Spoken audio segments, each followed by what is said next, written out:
রাধে রাধে বন্ধুরা, সবাই কেমন আছো? আশা করি সবাই খুব ভালো আছো ও সুস্থ আছো। আমিও ভালো আছি বন্ধুরা, মোটামুটি। আশা করছি তোমরাও খুব ভালো আছো। বড়দের শ্রীচরণে আমার শতকোটি প্রণাম এবং ছোটদেরকে অনেক অনেক ভালোবাসা জানিয়ে আজকে ব্লগটা শুরু করছি বন্ধুরা। এটা আজকের ব্লগ নয়, এই ভিডিওটা আমি আজকে পোস্ট করছি। এটা কিন্তু শ্যুট করেছিলাম আমি রাখি পূর্ণিমা দিন। এই যে রাখি পূর্ণিমা, এটা কিন্তু ভীষণই স্পেশাল, কারণ এই রাখি পূর্ণিমাটা আমার ঋতুর কাছে একেবারে নতুন। মানে ও এর আগে কখনো রাখি পূর্ণিমা বলো, ভাই ভাতৃদ্বিতীয়া এসব ফোঁটা দিতে পারেনি। তো এটা ওর কাছে প্রথম রাখি পূর্ণিমা। ওর বয়স এখন সবে 1 বছর 7 মাস। ও দেখো, ও দাদাকে কত সুন্দর করে আরতি করলো, চন্দনে ফোঁটা পরিয়ে দিল, এবং এই দেখো এদিকে রাখিটা তো বাঁধতে পারছে না, ও দাদাকে ধরিয়ে দিচ্ছে। তো ওর মাসিমণি মানে দিদি একটুখানি হেল্প করে দিল ওকে। তো রিজুও কিন্তু বেশ খুশি, মানে ওর বোনও ওকে রাখি বাঁধছে বলে কথা, তো ভীষণ খুশি।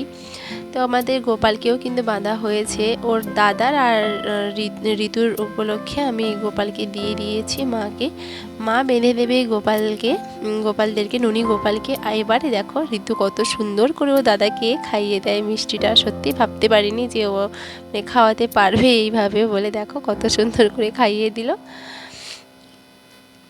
তো বন্ধুরা, নিশ্চয়ই তোমরাও খুব সুন্দরভাবে রাখি পূর্ণিমা উৎসবটি পালন করেছো। আমিও বেঁধেছি জামাইবাবুকে, আর আমার দিদিও ঋতুর বাবাকে বেঁধে দিয়েছে। তো দেখো, ওর দাদার হাতে রাখি পরা ছিল বলে ওকেও একটা রাখি বেঁধে দিতে হবে, ওর এটা আবদার।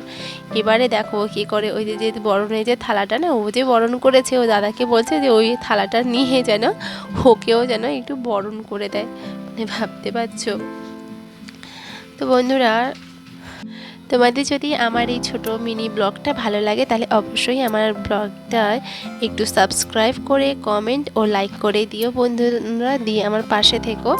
এইবারে দেখো, ওর দাদাকেও বলছে যেন ওকে বরণ করে দেয়, কারণ ঋতু যদিও ওর দাদাকে বরণ করেছে আর রাখি পরিয়েছে, তা ও শুধু রাখি পরিয়ে দেবে, চকলেট দেবে, এটা তো আর হয় না।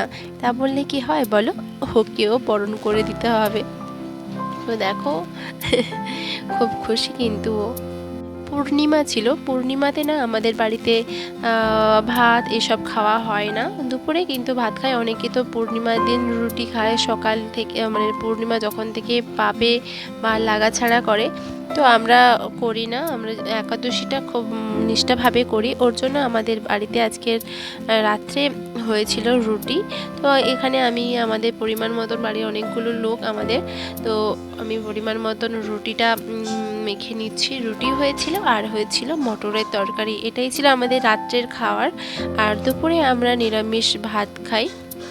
আমরা ভাত খাই বন্ধুরা, আমরা পূর্ণিমার দিন মানে আর যদিও কিছুদিন হলো সবেমাত্র একাদশী গেছে, তো আর ওর জন্য পারলাম না, ওর জন্য ওই যে ভাত করলাম না, রুটি আর এই যে মটরের তরকারি এখানে নিয়েছি কিছুটা শশা কেটে। তো এটাই হলো আমাদের ডিনার।